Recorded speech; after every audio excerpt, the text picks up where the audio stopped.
Beginners ಅಂದರೆ ಒಂದು ಮಗು ಇದ್ದ ಹಾಗೆ, ಮಗುವಿನ ಮನಸ್ಥಿತಿ ಅಂದರೆ ಆ ಮಗುಗೆ ನಮ್ಮ ಬಾಡಿ ಪಾರ್ಟ್ಸ್ ಏನೇನಿದೆ, ಕಣ್ಣು, ಕಿವಿ, ಮೂಗು, ಬಾಯಿ, ಕೈಗಳು, ಬೆರಳು, ಕಾಲು ಇವುಗಳು ಗೊತ್ತಿಲ್ಲದೆ ನೀವು ಬಾಡಿ ಪಾರ್ಟ್ಸ್ ಹೇಳ್ತೀಯಾ, ಅದೇನೇನು ಕೆಲಸ ಮಾಡುತ್ತೆ ಅಂತ ಗೊತ್ತಾ, ನಂಗೆ ಮಾಡಿ ತೋರಿಸ್ತೀಯಾ, ಕೇಳಿಸ್ಕೊಳ್ತೀಯಾ, ಹಾಡ್ತೀಯಾ ಅಂತ ಕೇಳಿದ್ರೆ ಆ ಕೆಲಸ ಮಾಡೋಕ್ಕಾಗುತ್ತಾ ಮಗು?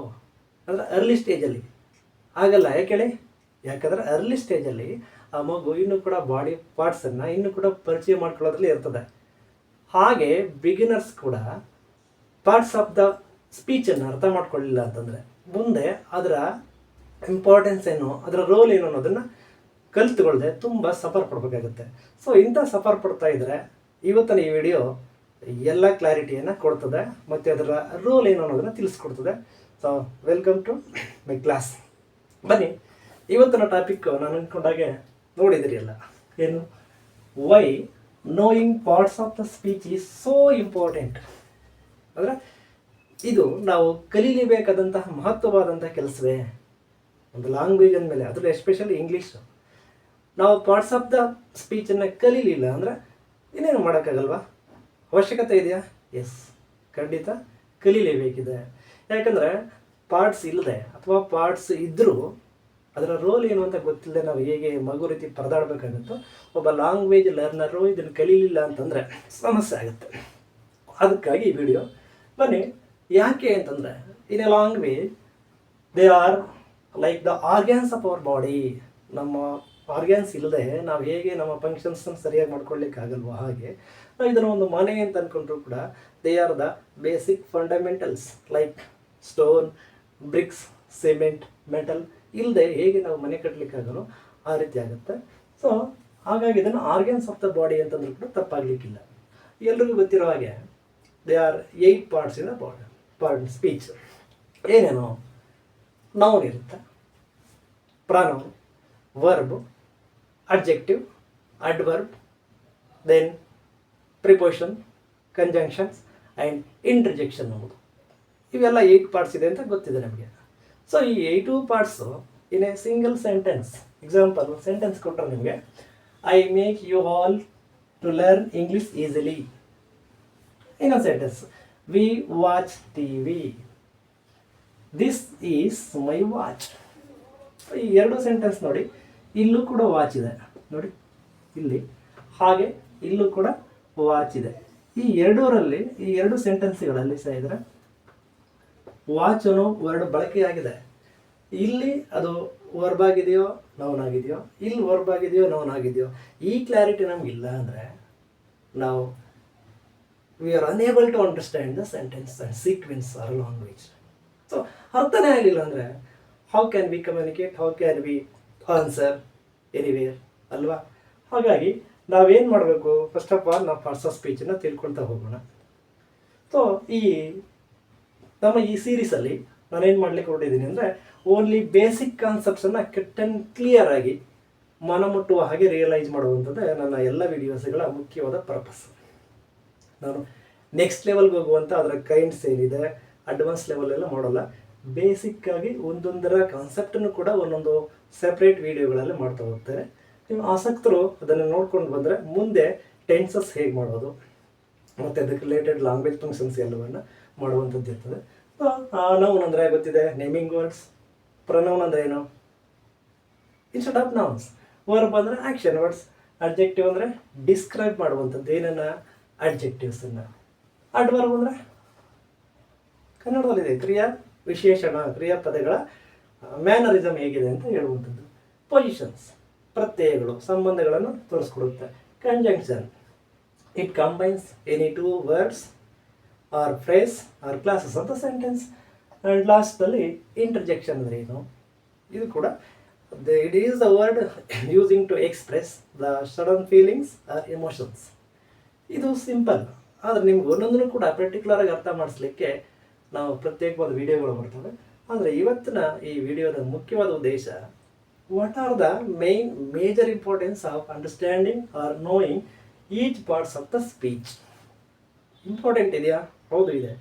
ಯಾಕೆ ಅಂದರೆ ನೋಡಿ, ಇಲ್ಲಿನ ಕೆಲವು ಪಾಯಿಂಟ್ಗಳು ನಿಮಗೆ ವಿವರಿಸ್ತಾ ಹೋಗುತ್ತೆ. ಏನದು? ಎಕ್ಸಾಂಪಲ್ ಕೊಟ್ಟಂಗೆ, ನೋಡಿ, ವಿ ವಾಚ್ ಟಿ ವಿ, ಈ ಸೆಂಟೆನ್ಸಲ್ಲಿ ನಾವು ಟಿ ವಿಯನ್ನು ವಾಚ್ ಮಾಡ್ತೇವೆ, ವೀಕ್ಷಿಸ್ತೇವೆ ಅಂತ. ಇಲ್ಲಿ ವರ್ಬ ಕೆಲಸ ಮಾಡುತ್ತೆ, ಏನು ವಾಚ್ ಅನ್ನುವಂಥದ್ದು. ಅದೇ ನೆಕ್ಸ್ಟ್ ಸೆಂಟೆನ್ಸಲ್ಲಿ this is my watch, this is my watch ಅಂದರೆ ಇಲ್ಲಿ ಈ ವಾಚ್ ಅನ್ನೋದು name of the material, name of the device, ಅಂದರೆ ಒಂದು ವಸ್ತು ಆಬ್ಜೆಕ್ಟ್ನ ನೇಮ್ ಆಗಿ ಕೆಲಸ ಮಾಡುತ್ತಾ. ಇಲ್ಲಿ ಇದನ್ನು ನಾವೇನಂತ ಕರಿತೀವಿ, ನೌನ್ ಅಂತ ಕರಿತೀವಿ. ಇಲ್ಲಿ ಇದು ನೌನ್ ಆಗಿ ಕೆಲಸವನ್ನು ಮಾಡುತ್ತೆ. ಇಲ್ಲಿ ಅಂದರೆ ಇಲ್ಲಿ ಇದೇನಾಗಿ ವರ್ಬ್ ಆಗಿ ಕೆಲಸವನ್ನು ಮಾಡುತ್ತೆ, ಇದು ವರ್ಬ್ ಆಗಿ ಕೆಲಸ ಮಾಡುತ್ತೆ, ಇಲ್ಲಿ ನೌನ್ ಆಗಿ ಕೆಲಸ ಮಾಡುತ್ತೆ. ಹಾಗಾಗಿ ನಾವು ಎಲ್ಲಿ ನೌನ್ ಆಗಿ ಅರ್ಥವನ್ನು ಪಡ್ಕೊಳ್ತಿದೆಯೋ, ಎಲ್ಲಿ ವರ್ಬ್ ಆಗಿ ಅರ್ಥವನ್ನು ಪಡ್ಕೊಳ್ತಿದೆಯೋ ಅನ್ನೋ ಕ್ಲಾರಿಟಿ ನಮಗಿಲ್ಲ ಅಂದರೆ ನಿಜಕ್ಕೂ ಲ್ಯಾಂಗ್ವೇಜ್ ಅನ್ನೋದು ತುಂಬ ಟಫೆಸ್ಟ್ ಸಬ್ಜೆಕ್ಟ್ ಆಗುತ್ತೆ. ಹಾಗಾಗಿ ಇಲ್ಲಿ ನೋಡಿ, I make you all to learn English easily.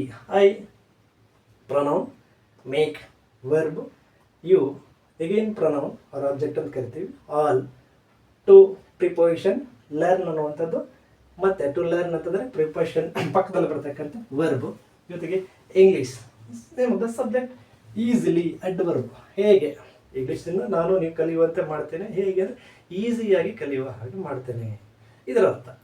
So ಈ ಮೇಜರ್ ಇಂಪಾರ್ಟೆಂಟ್ ಸ್ಟೆಪ್ಸ್ ಏನಿರುತ್ತೆ ಅಂದರೆ, ಏನಕ್ಕೆ ಕಲ್ತ್ಕೊಳ್ಬೇಕು, ಯಾವುದಕ್ಕೆ ನಾವು ಇಂಪಾರ್ಟೆನ್ಸ್ ಕೊಡಬೇಕು ಪರ್ಸನಲ್ ಸ್ಪೀಚ್ನ ಕಲೀಲಿಕ್ಕೆ ಅಂತಂದರೆ, to understand how to deal any language functions.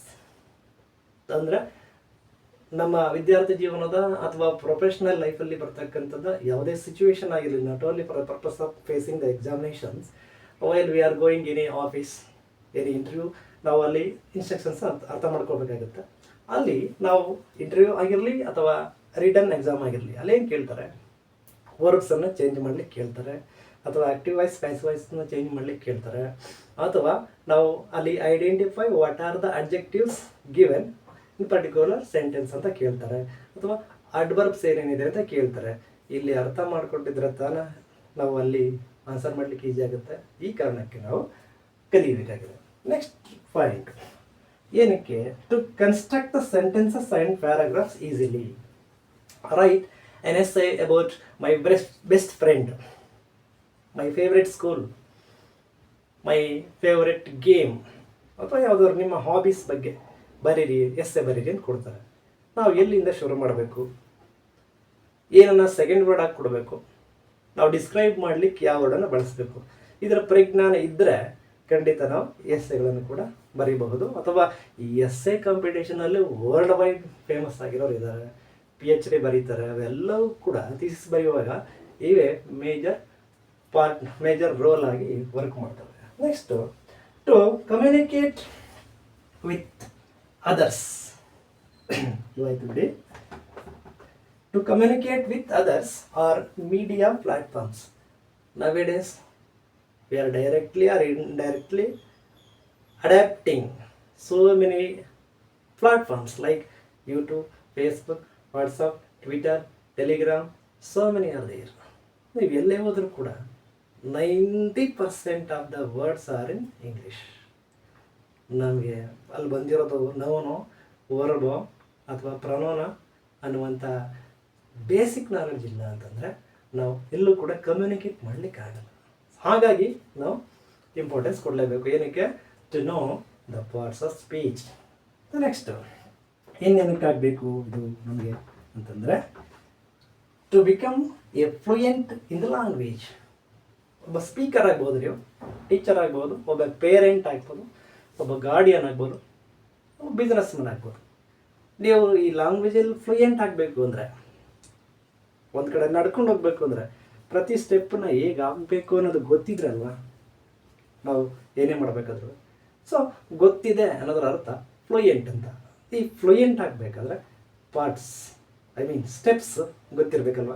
ಇದು ಕೂಡ one of the major importance to know about parts of speech.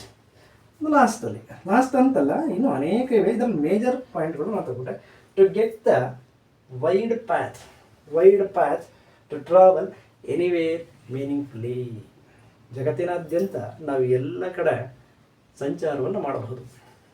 So ನಮಗೆ ಪಾರ್ಟ್ಸ್ ಆಫ್ ಸ್ಪೀಚ್ ಗೊತ್ತಿದ್ದರೆ, ಈ role of the functions in parts of speech ಗೊತ್ತಿದ್ರೆ, easily we can go move, travel, we can fly like the birds.